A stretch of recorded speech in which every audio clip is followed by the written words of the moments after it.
Hi friends, இன்றைக்கி எனக்கு ஸ்பைஸாக சாப்பிடணும்னு தோணுச்சு. அதனால் எங்கள் அம்மா கிட்டே போட்டி செய்ய சொன்னேன்.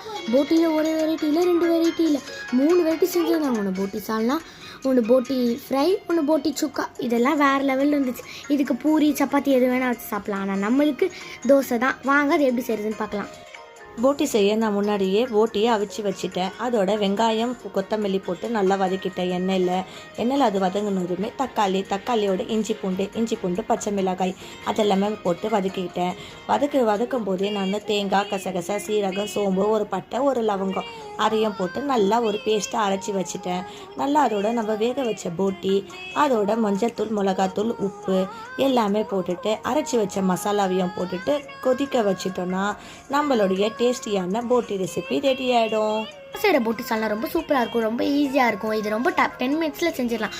போட்டி பிடிச்சிருக்கோம் உங்களுக்கு இந்த வீடியோ ஷேர் பண்ணுங்கள், சப்ஸ்கிரைப் பண்ணுங்கள், லைக் பண்ணுங்கள். Bye friends.